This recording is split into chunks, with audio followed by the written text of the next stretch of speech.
do something.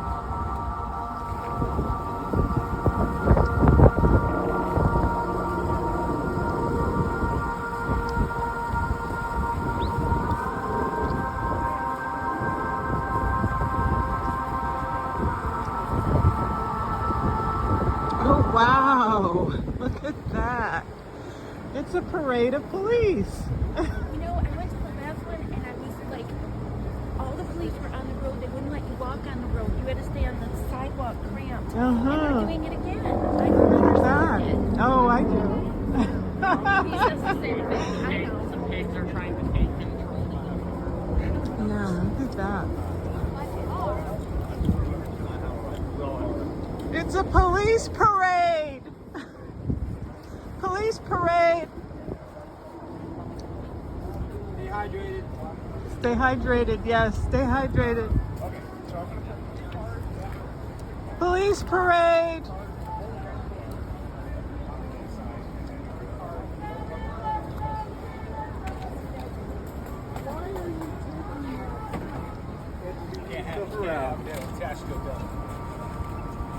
Okay. Yeah, evict that poster. I mean, just Do we have the posters back? We just need to make sure Take that it to the cars court. Are tied up in case so nobody can they just arrested a poster. no gaps.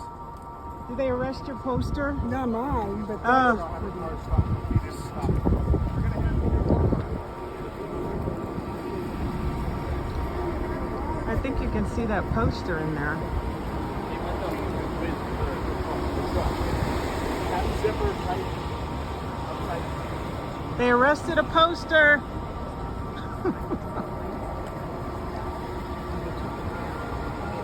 Oh, so they're really trying to be very careful. Pass some cold water. Anyone need some water? oh, not right now.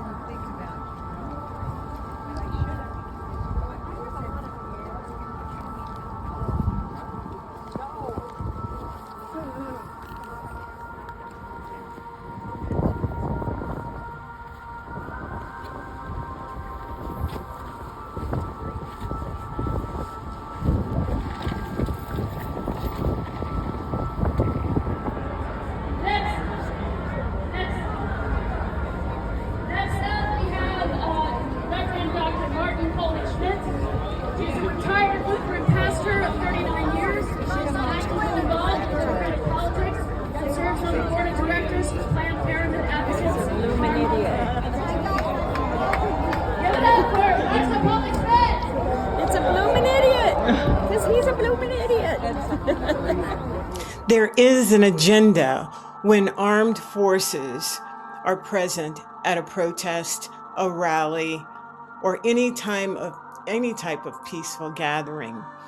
And the objective is intimidation. It can be by the police, ICE, the military, and as we know, the police are becoming more and more militarized. This can have a really chilling effect on the right to protest, even if no one is physically stopped or arrested.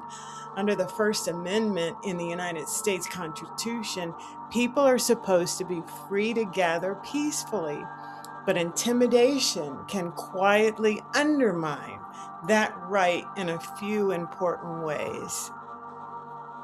And one of them is it discourages people from showing up. And if people expect heavy weapons, militarization, or riot gear, gas, and even the way that I lost some of my hearing, which was going to a protest rally regarding George Floyd, and that was in 2020, and the police in downtown Las Vegas used excessive force when they used a weapon that is intended to damage hearing, turning on those huge ear-busting sirens when we were not even violent in any way, had not broken the law, but were exercising our constitutional right to peacefully gather.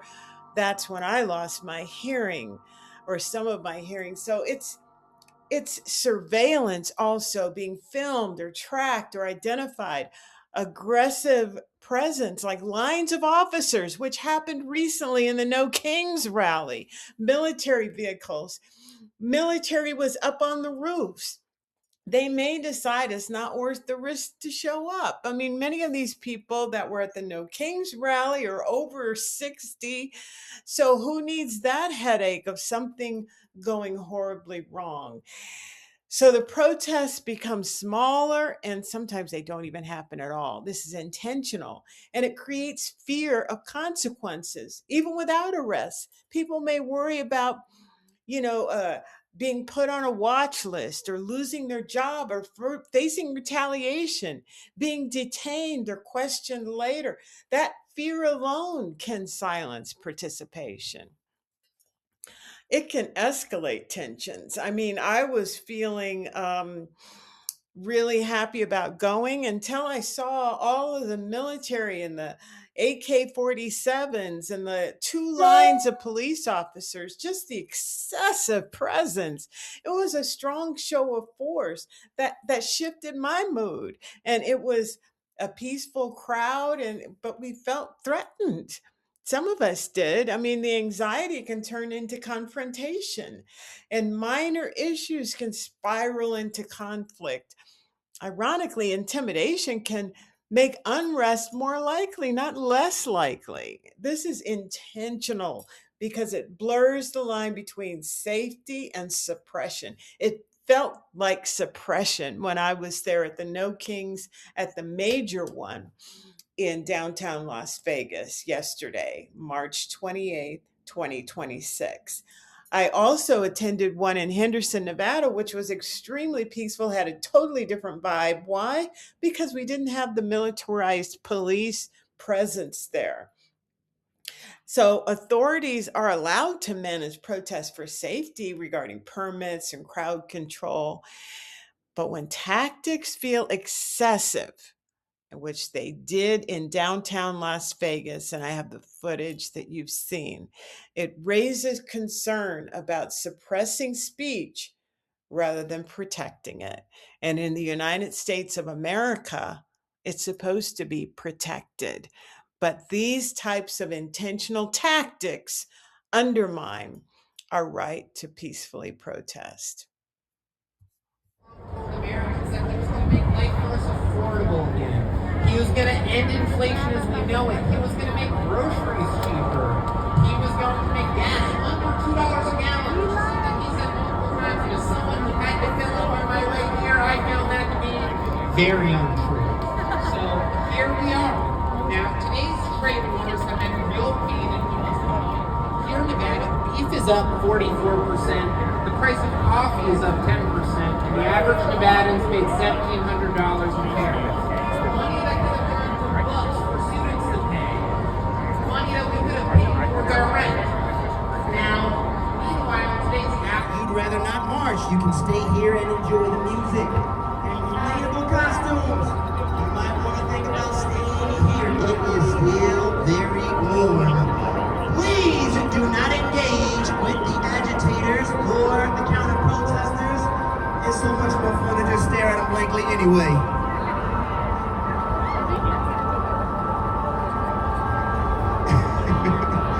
If there is a dispersal order given, we'll announce it. Please do not take off running. I already told y'all what I'm going to do. Please don't do me like that.